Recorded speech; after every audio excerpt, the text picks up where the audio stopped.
Adventures begin with adventures beyond. Adventures beyond belief. Adventures beyond dispute. Adventures beyond the realm of science.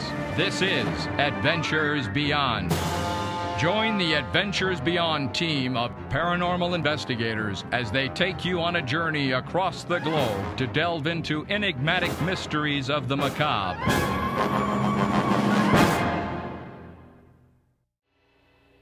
Puerto Rico, tropical island paradise seemingly untouched by the passage of time or the hand of man. But recently, this habitat of idyllic calm has been shattered by a new and bizarre resident, a creature that seems to exist outside the boundaries of known evolution, is mutilating animals across the countryside. Hundreds of cattle, sheep, goats, chickens, even household pets have fallen victim to this vicious, bloodthirsty killer. Where, when, or quite possibly who it will strike next is unknown. As attacks occur with ever-increasing frequency, both man and animals alike live in constant fear as the death toll mounts.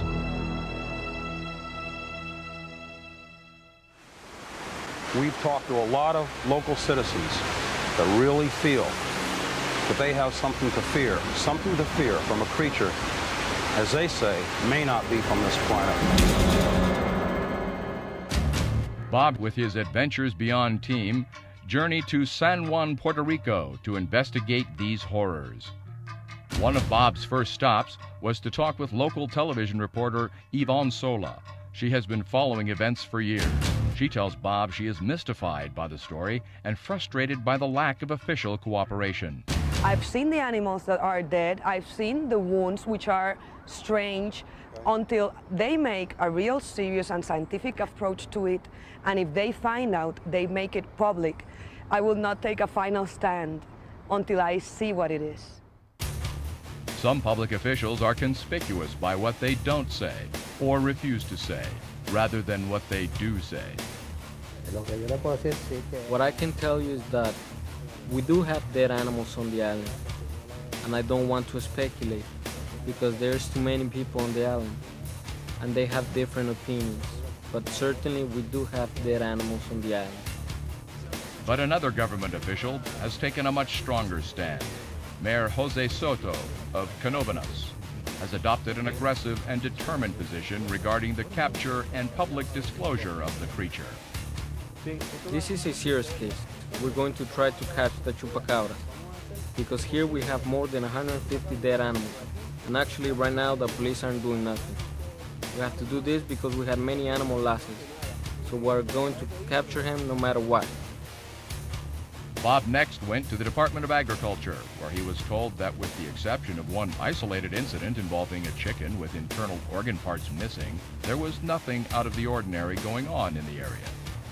But is this really conclusive?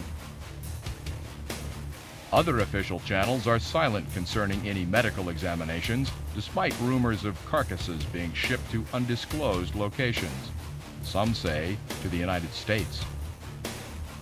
The remains of dead livestock were examined at a local veterinary clinic in search of answers to what is killing these animals. Well, I would be speculating because the truth is, I don't know. It definitely wasn't something that just grabbed it and it was over like that. You can see the marks. There wasn't only one attack, it took a lot of bites. They're saying that they can tell by looking at the tissue that it's not just a fight with the animal, it suck all the blood. They can tell that they suck all the blood out of the animal. Bob decides the time has come to go in search of this creature. Turning to Mayor Soto and civil defense authorities, the first coordinated effort is launched. The team gathers at the ranch of Melvin Reyes in the village of Canóvanas, where one of the most gruesome mutilations was documented. A sheep was viciously attacked, its tail literally ripped from its body. How close to the house does he keep his animals? ¿Cuán lejos de la casa tú mantienes esos animales? Aquí como algunos 30 pies. About 30 feet away. So this attack happened 30 feet away from his house approximately? Yes. Okay, let's go take a look at that sheep, and then what I'd like to do is go set the motion detectors up, and then let's go on up there and check it out. Okay, Let's go. Bien.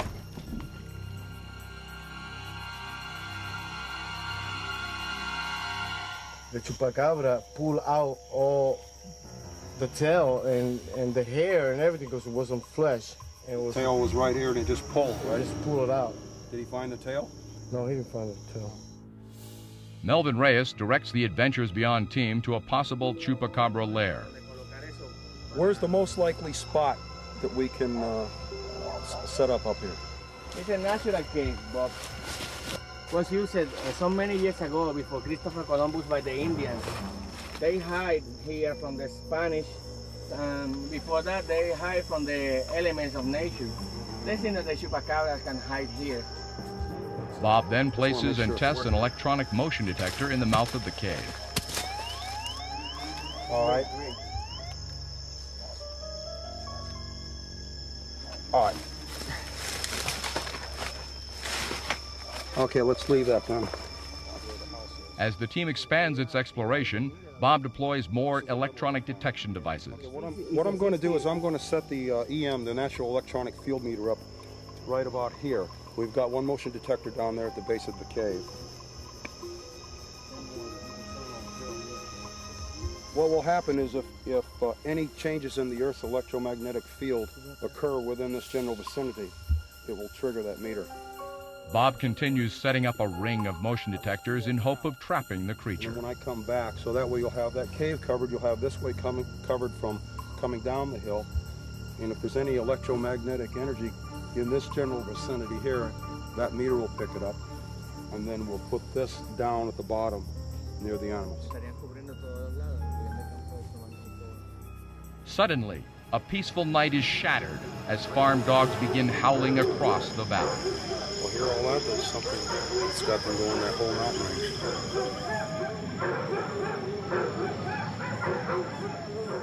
Then moments later, a motion detector placed near the farm animals begins to sound.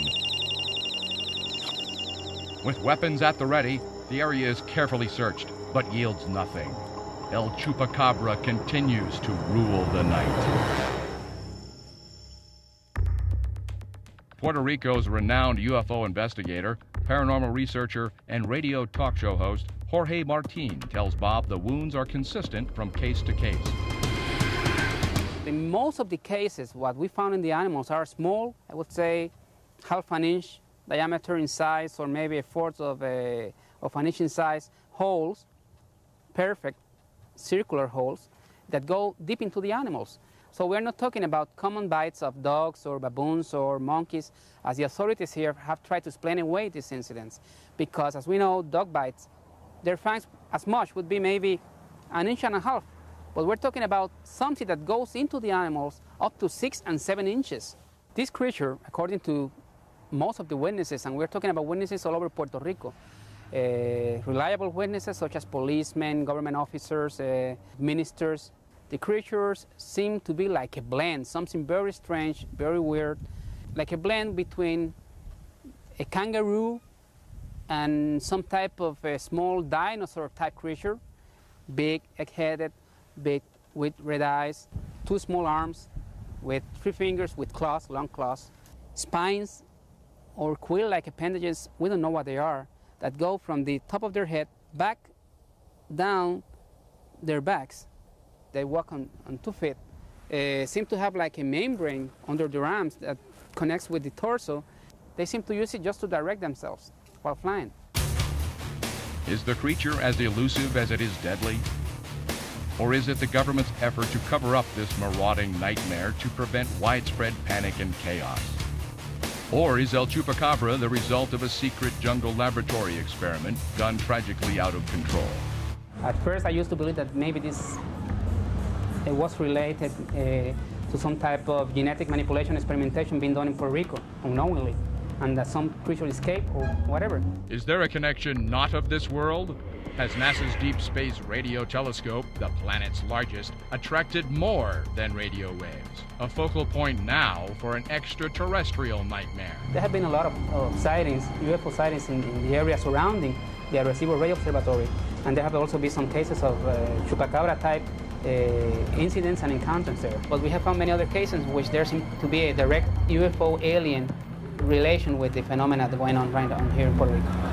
We have come to the knowledge that in many places where these creatures have been observed, in areas where there were killings happening, together with these creatures, people have witnessed apparent alien beings, okay, together with UFOs, flying saucer type crafts, and pyramid-shaped crafts.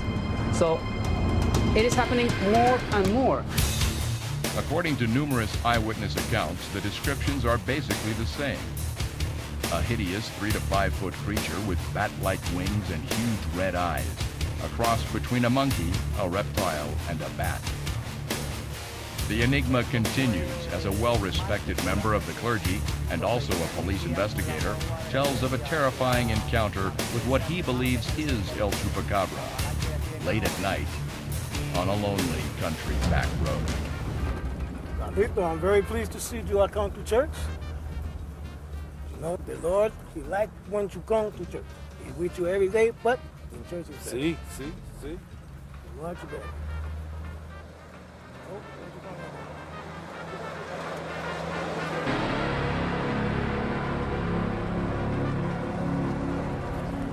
You see that? What is that out there? I don't know what that is. Can you tell what it is? I say, look at that, man. You gotta watch out, man. You gotta see what that is, man. Go look. Go look what that is, man. How about kiss it? Check it out. Watch out, be careful. Be careful, man.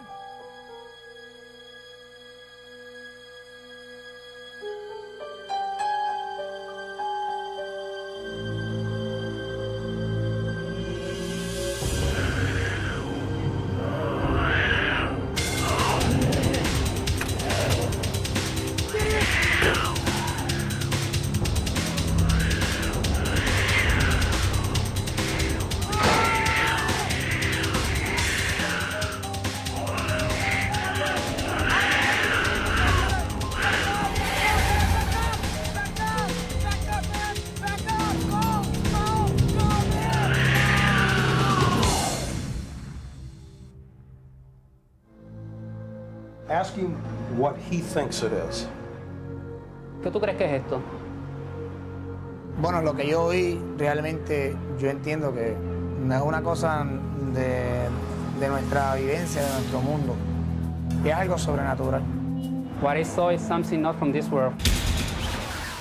Seeking insight to extraterrestrial connections, Bob meets with Eddie Diaz Conde, paranormal investigator and reporter for El Vocero newspaper in San Juan. He has been actively investigating the creature for years.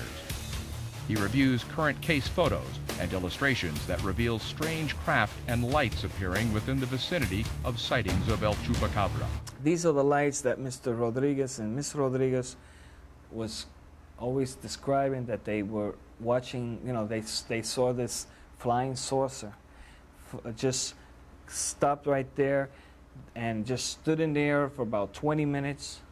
I had Miguel draw this out to me, and this was the drawing that he drew to me. That this is that mountain. These are the two lights that I showed you on that. Yes. And here is his house. This is the small river that he has over here. It runs him back. And since he was the one that did this drawing, he even signed it, and he was showing that there was like a laser light, and it was yellowish and had a lot of smoky type. Right. And right there, he had counted at least 15 creatures known as Chupacabra. What do you think it is? What it is, what could it be?